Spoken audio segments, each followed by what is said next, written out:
Bonjour les amis, j'espère que vous n'avez pas peur du noir, car aujourd'hui je vous emmène sous le pavé parisien, dans les sous-sols de Paname, une émission spéciale dans un monde parallèle avec des contours obscurs qui fascinent.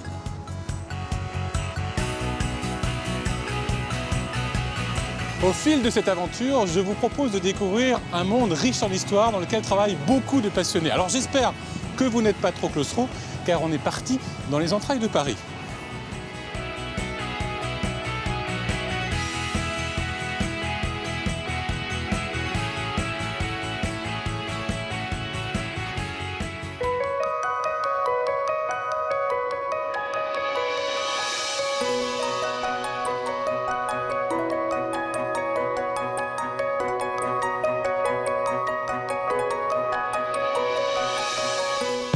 Au sommaire de ce Paname spécial dans les profondeurs souterraines, David Ridgway, chef sommelier, veille sur le fantasme de tout bon vivant qui se respecte. Les caves de la Tour d'Argent, un trésor inestimable. Combien de références de vin? 300 000 bouteilles, 15 000 références. 15 000 références. Une expérience inédite près de la porte de la Chapelle. La résurrection d'un parking abandonné en ferme urbaine. Mais un parking dans le cœur de Paris, c'est un endroit idéal pour ce genre de culture. C'est top. Frédéric Gersal revient sur la création du réseau tentaculaire des égouts de Paris. Et aujourd'hui, on est à 2400 km. On dit que c'est la distance entre Paris et Istanbul. C'est vous dire. Sous les quais de la gare de l'Est se cache un bunker de la Seconde Guerre mondiale qui avait une fonction très stratégique. En cas d'alerte, le personnel descendait et régulait en fait la circulation des trains à partir de l'abri. Mais tout de suite, allons faire un tour dans les catacombes. C'est par une entrée discrète qu'Yvan et ses nouveaux amis les cataflics commencent une patrouille à la recherche de ceux qui s'aventurent dans ce labyrinthe strictement interdit au public, les cataphiles. Voilà, c'est parfait. C'est bon, La t'es bonne équipé? tenue. Bon, Ouais, bah, allez, il c'est paraît qu'il parti. fait chaud là-dessous. Un jeu du chat et de la souris qui dure depuis la création de l'inspection générale des carrières il y a 240 ans. Là, on est descendu à combien là? Là, on est entre 10 et 30 mètres sous terre. Hein. Le maximum, c'est 30 mètres sous terre. Oui, à peu près, voilà. Donc il y a des moments où on va passer sous le métro, des moments où on va être au-dessus. Ah, il y a un Simpson.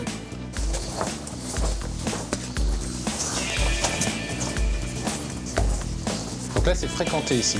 Ici, c'est fréquenté. On va le Pourquoi? voir, hein. Beaucoup de tags et on va voir beaucoup de restes de soirées. Ah, ok. Cette brigade, qu'on appelle la brigade des carrières, c'est ça? Alors nous, notre brigade, c'est la brigade de protection. Ouais. Une de nos missions est de sécuriser les anciennes carrières de Paris. Et vous appartenez à la préfecture de police. Voilà, on appartient à la préfecture de police. Ça existe depuis Exactement. combien de temps, cette brigade? 1777. Les Ouais. premiers murs référencés, c'est 1777. D'accord. Et depuis, il y a une brigade pour gérer tout ça. Voilà, Et c'est surveiller. l'IGC, l'Inspection Générale des Carrières, avec qui on travaille. Bah ça, c'est un trou donc, fait par les cataphiles dans le mur. Donc, comme je disais, nous, dans notre mission, on vérifie aussi les lieux. Hein. On inspecte, voir si ça évolue, ce qui peut se passer en dessous. Ça fait partie d'une de vos missions, de vérifier Ouais, ce genre de ouais. choses. Après, on rencontre, en rentrant, on rencontre. Bah donc voilà, Ah, les ça, pierres c'est du trou, elles sont ici. D'accord. Voilà. Bon, ça, c'est bien rangé, Oui, c'est c'est propre. pas là, c'est impeccable. Ils font bien le C'est boulot, les impeccable. gars. Et c'est des passionnés. Depuis notre descente, on a fait combien de mètres ou de kilomètres, à peu près? Sur cette partie-là du réseau, on a entre 250 et 300 km de galerie. Ah oui, c'est énorme. Après, c'est difficile à répertorier, sinon il faudrait se balader avec un truc pour mesurer. Et... On se repère avec ça, avec les noms des rues? Voilà, rue Brousset. Donc ça, c'est une rue qui existe en surface. Hein. D'accord. Les rues de ce type-là existent en surface. Après, les rues type soleil couchant, soleil levant, c'est des noms de rues d'époque. La rue Cabanis aussi, elle existe. Rue Cabanis existe aussi. Et pour se repérer, il y a un plan, j'imagine. Vous avez un plan? Nous, on a un plan. Il est dans la tête, surtout. Dans la tête? Voilà. On connaît par cœur. Au fur et à mesure des années, hein, on n'a plus besoin de plan. Donc Ah, on là, il y a une salle. Là, il y a une petite salle. Hein. Donc la salle, ils appellent ça la salle pirate des Cabanis. Donc on peut aller l'inspecter, hein, voir s'il y a eu du passage. Donc déjà, on voit qu'au sol, il y a des petites traces de poudre noire. Donc ça, c'est des résidus de fumigène. On joue un peu comme aux Indiens, là. Hein. Mais qu'est-ce qu'ils viennent faire, les cataphiles, ici, par exemple? Qu'est-ce qu'ils font? Bah, il y a des gens qui, le week-end, jouent à la console. Il y en a qui vont au Parc des Princes. Ouais. Et il y en a qui vont dans les carrières de Paris. Mais alors, il y a plein de légendes dans ces catacombes. On m'a raconté il y en a de- quelques-unes. Il y en a quelques-unes? Il m'a raconté de fêtes absolument incroyables. C'est arrivé, il y a des salles hein, où on peut trouver jusqu'à 100, 200, 300 personnes. C'est arrivé qu'il y ait des pièces de théâtre. Ah, carrément? Oui, Il y a des rencontres amoureuses? c'est arrivé. Ça m'est arrivé personnellement de tomber sur sur, 2 personnes qui étaient en plein hiver. Ah oui, au bon moment. Ou au bon moment. Voilà. Voilà. On les a interrompus gentiment et puis... Et puis voilà. Et puis ils ont eu un procès verbal? Ah bah on les a contrôlés et on les a verbalisés pour la pénétration et la circulation dans les anciennes carrières de Paris. Ah, j'adore. Attention à la tête. Je comprends pourquoi le casque est obligatoire. Ça se mérite la plage. Donc là, on voit qu'on est dans un passage assez fréquenté parce qu'il y a de plus en plus de détritus. C'est normal, on va vers la plage. Alors je sais pas ce que c'est Nicolas qui nous emmène. Je comprends que ça attire le monde quand même. Hein. Parce que là, on est dans quand même un Paris absolument étonnant.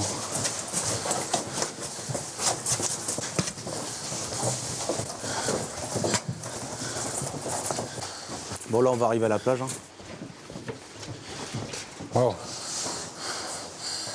C'est là la plage? Ici il y a déjà eu plusieurs centaines de personnes. Hein. Ah oui. Personnellement pour la première soirée où j'ai patrouillé dans les anciennes carrières de Paris, ici j'ai contrôlé plus de 70 personnes. Mais non, c'est propre là. Hein. Ouais c'est propre, bizarrement c'est assez propre. Hein. Ils ont dû organiser ce qu'ils appellent une catacline. Voilà, c'est de temps en temps. Et des cataphiles qui se sentent, la responsabilité de nettoyer les lieux. Et pour accéder à ce lieu, il faut faire tout le chemin qu'on a fait nous, il y a d'autres passages, il y a d'autres accès. Il y a d'autres passages, hein. Ils ont leurs accès à eux, les accès cataphiles, interdits, dangereux. Ah oui, c'est grand, là. Waouh. Voilà. Donc la plage par rapport à cette fresque C'est historique. ça, voilà, la plage, c'est ça, c'est la fresque. Voilà. Pas mal. Moi, je savais pas que c'était autant tagué. Hein. Je suis impressionné par ça, quand même. Si. Ça, c'est la salle de la chaumière. C'est écrit sur la pierre, là. C'est assez impressionnant comme lieu parce qu'on perd la notion du temps. Et de l'espace, évidemment, parce que je ne sais pas vraiment où je suis. Ça fait 1 heure, 2 heures, 3 heures, on ne sait plus.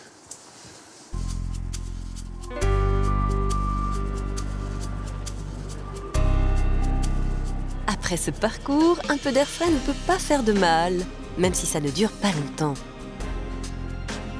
Et oui, Yvan a déjà rendez-vous pour une deuxième plongée souterraine. Direction la gare de l'Est, où Gilles Thomas, spécialiste de l'histoire souterraine, lui a donné rendez-vous entre 2 quais pour une visite improbable, celle d'un bunker datant de la Seconde Guerre mondiale. Salut Gilles. Salut Yvan. Ça va, t'as ton billet de train pour Luxembourg, c'est bon? Non, parce que justement, on va pas à Luxembourg, on ne prend pas le train, on va aller sous la gare. Donc il est où ce fameux bunker? Il est là-dessous et sous les voies aussi. C'est-à-dire que là, c'est juste l'entrée que l'on va utiliser. Bah, on y va? Allons-y. Faut y aller, on descend. Hein. Waouh! Qu'est-ce que c'est que cette porte, Gilles? Bah, c'est une porte, c'est marqué étanche en étanche, mais c'est surtout une porte anti-souffle. Ça, c'est vraiment l'entrée du bunker, là. Enfin, c'est la première porte que l'on rencontre avant de rentrer dedans, parce que c'est un sas. Ah oui, C'est un d'accord. sas Ah oui, il y a une anti-gaz. autre porte, d'accord. Mais on Parce avait que peur de quoi? On avait peur des gaz, mais dès la fin de la Première Guerre mondiale, on a été traumatisé par les gaz de combat, et on a imaginé que les Allemands allaient revenir assez rapidement et qu'ils allaient bombarder tous les centres urbains avec des gaz de combat. C'est-à-dire, qu'est-ce qui se passait ici Là, précisément? on est sous la gare de l'Est et il fallait pouvoir s'assurer qu'en cas d'alerte, les trains qui étaient en train d'arriver puissent rentrer dans la gare. Donc, en cas d'alerte, le personnel descendait et régulait en fait la circulation des trains à partir de l'abri. Donc ça a été commandé en 39 et livré en 41, c'est ça? En juillet 39, on a l'idée de construire cet abri. Et en fait, en novembre 41, c'est le PV de réception de l'abri. Mais quand Paris était occupé, c'est les Allemands qui devaient le gérer alors? Les Allemands étaient là. Ah oui. Donc les premières inscriptions qu'il y a dû y avoir, c'est ce genre d'inscription. Bahnhofskommandantur, poste de commandement de la gare.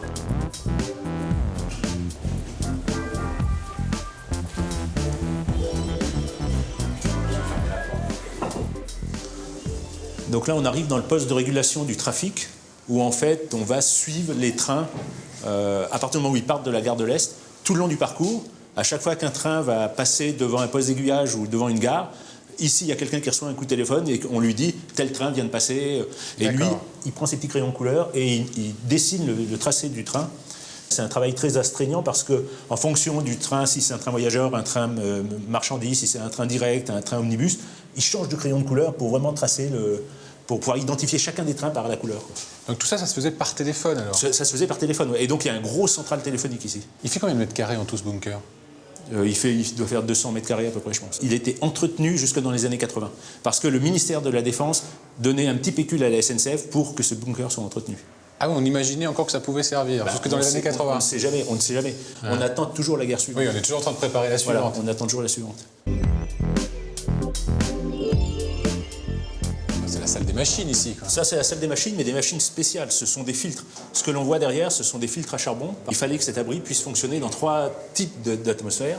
Soit l'air extérieur était sain, soit l'air était contaminé, il fallait le faire passer là-dessus. Ouais, donc là, ça dépolluait l'air, quoi. Ça le dépolluait, soit il pouvait être en circuit fermé, complètement autonome. Ce bunker pouvait réceptionner 72 personnes. Donc il y a quand même une grosse quantité d'air à régénérer, quoi. D'accord. Il fonctionne, ce vélo? Donc là, il y en a 2, il y en a encore un qui fonctionne. Donc là, ce que je suis en train de faire, c'est de faire circuler de l'air. Tu fais tourner des ailettes qui fait circuler l'air qui passe sur les filtres. Ouais. Et puis, s'il y avait un problème d'électricité, en même temps, tu as une dynamo qui est alimentée et qui fournirait Et je l'électricité. pourrais éclairer tout le bunker. Voilà. Eh ben non, faudrait peut-être que je pédale un peu plus vite, non? Tous les gros centres administratifs avaient leur abri comme ça étanche au gaz. Ouais. Donc à Paris, intramuros, il y en avait 250. Mais c'était uniquement pour assurer la continuité du service et être sûr qu'en cas où Paris aurait été rasé et que tout aurait été couvert de gaz de combat, que les sachants, c'est-à-dire que les politiques, les administratifs, les techniques, puissent faire redémarrer le pays parce qu'on craignait vraiment que le pays soit rasé. Ah, Sans eux, notre vie serait un véritable enfer. Alors impossible dans ce Paname souterrain de ne pas rendre hommage au roi des réseaux souterrains, celui des égouts bien sûr. Frédéric Gersal va raconter leur histoire dans le musée qui leur est consacré dans le 7e arrondissement. surtout ne tombez pas. Ah bah non. Salut Yvan. Ça vous dit de faire trempette? Ça va? Ça va et vous? Ah oui, mais pourquoi pas? Alors il y a de tout ici. Alors, Ah, vraiment, oui. il faut savoir qu'on est dans les égouts, et qu'on est dans le sous-sol de Paris. Les fameux égouts de Paris qui Oui. datent de 1860, c'est ça? Voilà, Ouais. c'est à partir de 1860 qu'on va s'y atteler, parce que c'est nécessaire, c'est la demande du baron Haussmann. On est en train de refaire tout Paris. Paris s'agrandit puisqu'on agglomère tous ces villages autour. Et là, il y a une population importante. On a eu une grosse épidémie de peste et de choléra au cours du 19e siècle. Et là, on s'est dit, il faut de l'eau propre à tous et surtout qu'on évacue l'eau sale. Il faut assainir tout ça. Oui, à la fois l'eau de pluie et puis les eaux usées. Ici, on est dans le musée des égouts de Paris, Oui. hein, à l'Alma. À côté du pont de l'Alma, là où il y a le Zouave. Ouais, on a une bonne idée déjà de ce que c'est. Hein. Ah oui, à la fois par la taille, par le volume, par le bruit, on par entend. l'odeur aussi. Bah oui, mais Légèrement par l'odeur. Mais oui, mais vous n'avez qu'à être propre chez vous, les eaux ne seraient pas usées, c'est toujours la même chose. On Alors, visite. on va faire un petit tour, on va regarder tout ça.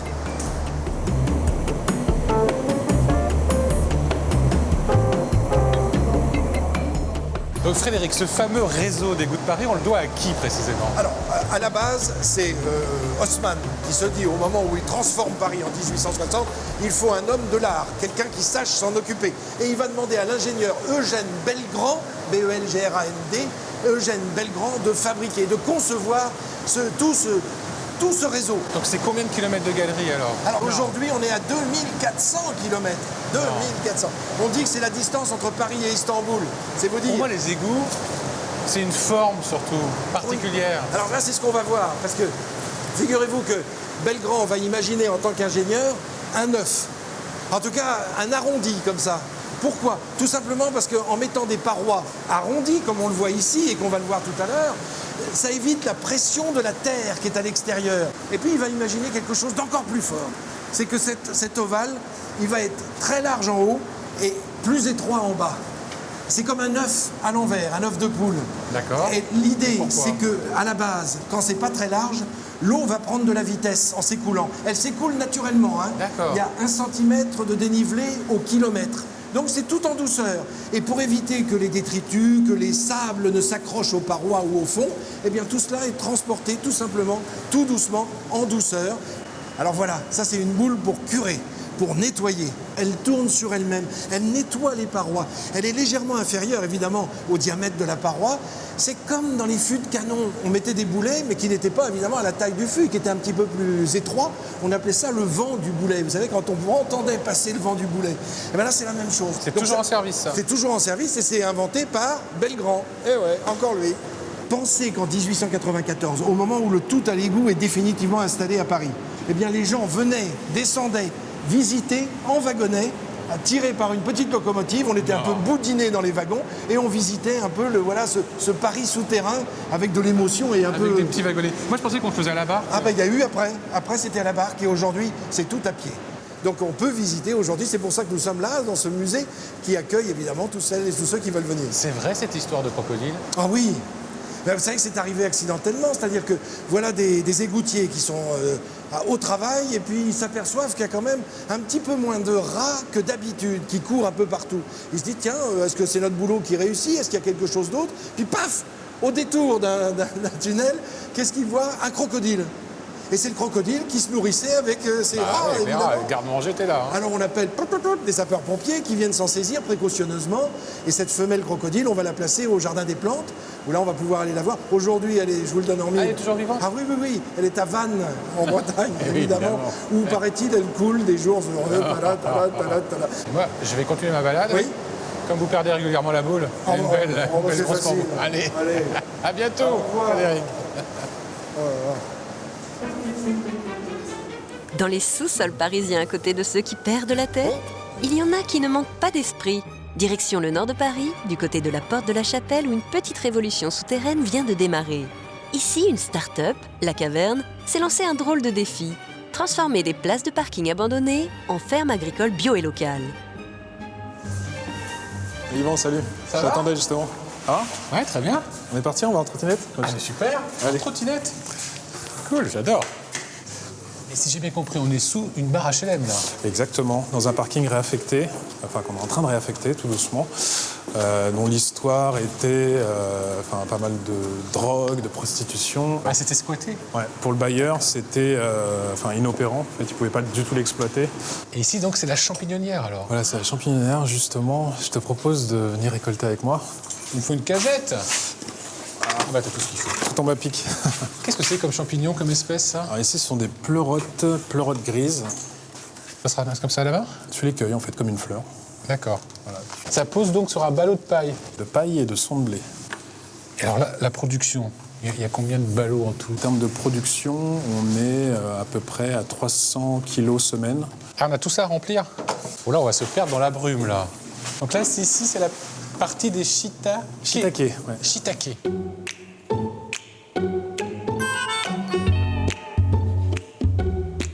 Mais un parking, dans le cœur de Paris, c'est un endroit idéal pour ce genre de culture. C'est top.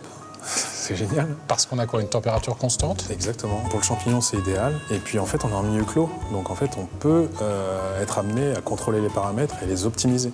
C'est ce qu'on appelle vraiment une ferme urbaine, là. Ferme urbaine, voilà. Dis-moi, je vais te laisser, je vais aller voir Théo. Tu m'as conseillé d'aller Oui, le voir bien sûr, pour en savoir un peu plus sur carrément. l'art de cultiver les champignons. Je vais te laisser remplir la cagette. Et tu un peu de mal, hein, parce que j'ai l'impression que ça a déjà été ramassé, non? Bah, merci Pas à toi. grand-chose. À très bientôt. Alors. Merci, Yvan.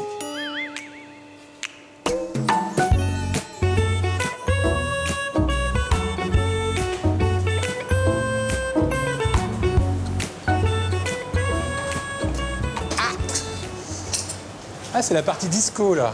Salut ouais. Théo. Salut, ça va? Qu'est-ce que vous faites, là? Bah là, on fait pousser des jeunes pousses, tu vois. On a des différentes jeunes pousses et on a des fleurs ornementales également. C'est un petit laboratoire. Qu'on retrouve, qu'on achète dans les magasins bio, c'est ça, non? Exactement. Bah d'ailleurs, il faut qu'on aille préparer les commandes Les commandes de quoi? de jeunes pousses et de champignons. On Ouais, les j'ai met donné un dans coup des de main. cagettes. Enfin, je sais pas si je vais être très utile, mais...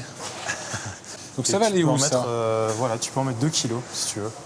Ça Il pèse faut lourd, un bien les champignon? positionner bien joliment, parce que mes clients aiment bien les jolies cagettes. Donc là, on est à 2 kg On est à 24. ça va. 2,24. On va laisser les 24. On leur met toujours un petit peu en plus, comme ça ils sont contents. La maison Je est leur dirais que ça généreuse. vient de toi, comme ça. Qu'est-ce Voilà. qu'on peut faire pousser dans un endroit comme ça? En fait, nous, on tire avantage de l'environnement souterrain pour faire pousser ce qui pousse très bien dans un sous-bois. Parce que c'est quand même totalement artificiel ici. C'est un milieu bétonné, hein, c'est un milieu artificiel. Après, l'agriculture est quelque chose d'artificiel. L'agriculture, c'est une création humaine. Alors, si j'ai bien compris, vous êtes en train de profiter du fait qu'il y ait de moins en moins de voitures à Paris. Exactement. En fait, il y a un taux d'occupation des parkings qui est dégressif depuis plus de 15 ans. Et nous, effectivement, on profite de l'aubaine pour remplacer les voitures par des champignons. Là, c'est parce que les gens qui habitent ici, dans cet immeuble, n'ont pas spécialement les moyens d'avoir de voiture. C'est une question d'usage. Les urbains ont de moins en moins de voitures. Donc, c'est pas une question de quartier, de pauvres ou de riches, c'est vraiment une question de génération, je pense. Il y a combien de personnes qui travaillent ici? On est 10 sur le site à Paris actuellement. Donc là, on a 4 personnes qui sont issues du quartier. Donc on pousse local, on mange local, on fait travailler local le C'est plus ça. concentré possible. On essaye. Donc on fait des livraisons nous-mêmes à vélo. ou avec des partenaires qui, eux, sont des livreurs, ont des solutions de logistique à vélo. On charge des cagettes. Alors ça va aller où ça? Alors ceux-ci, ils vont partir à la Louve. Bon bah on y va alors.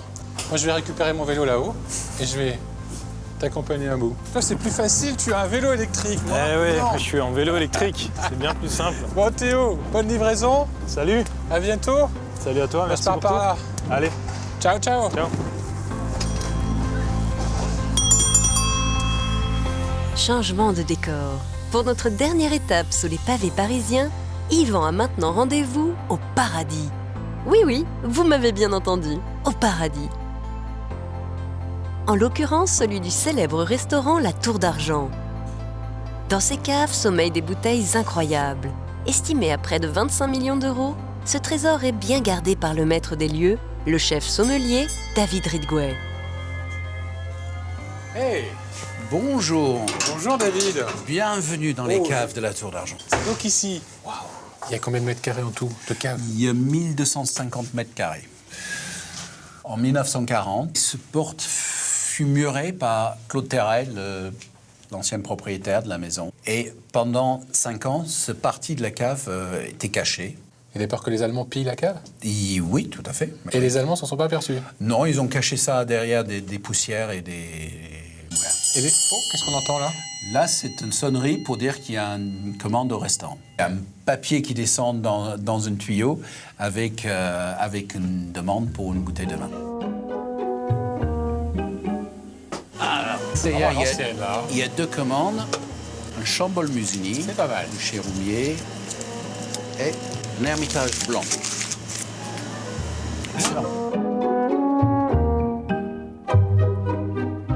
Mais dites-moi David, comment fait-on pour se repérer, pour trouver une bouteille avec autant de bouteilles? Chaque pièce, chaque caveau a une lettre et chaque casier a un numéro. Chambol Musigny de Michel Gros, 2009. C'est C'est bien pas parlé. classé par, je sais pas moi, Bordeaux, Blanc. Les Il y aura un comètes. petit Bourgogne qui fréquente un petit vin Voilà, de Loire. il n'y a pas de souci. Les conditions de conservation sont les mêmes. 12,5 en température et 80% d'humidité. Et au milieu de combien de références de vin? 300 000 bouteilles, 15 000 références. 15 000 références. Ça fait, il doit être énorme, la carte des vins, elle est énorme, non? La carte de vin est imposante. Et il pèse à peu près 8 kilos. 8 kilos. Il faut la porter avec Voilà. une brouette, non? Il y a Comment on fait? Ah, bravo. J'aurais à voir. C'est possible?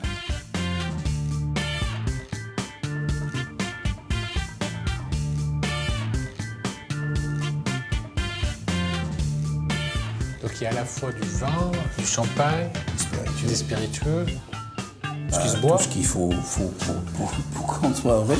J'adore aller au paradis. Vous pouvez m'y enfermer si vous voulez.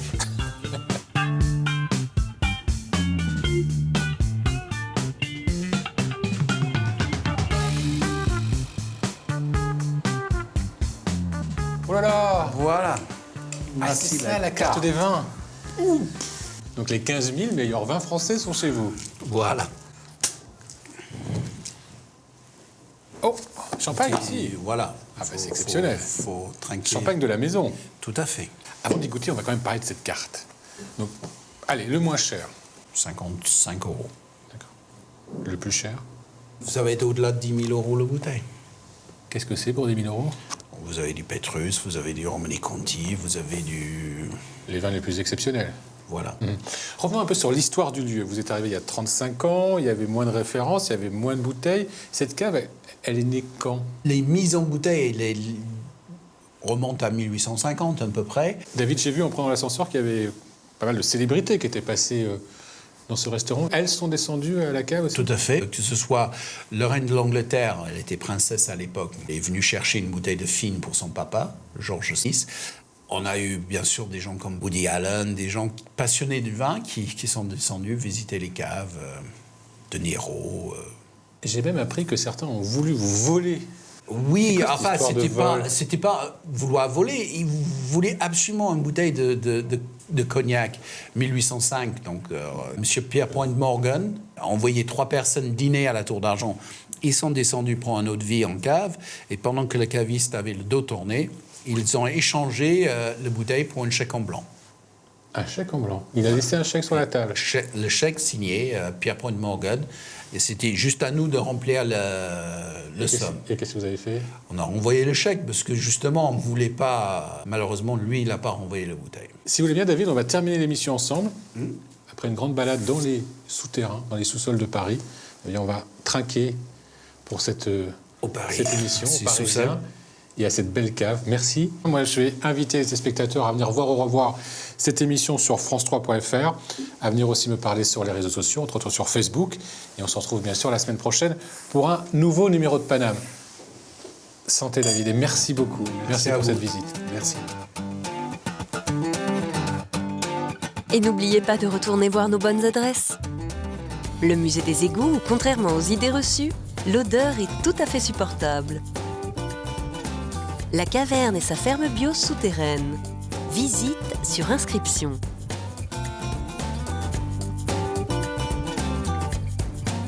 Et pour ceux qui veulent vraiment se faire plaisir, le restaurant La Tour d'Argent.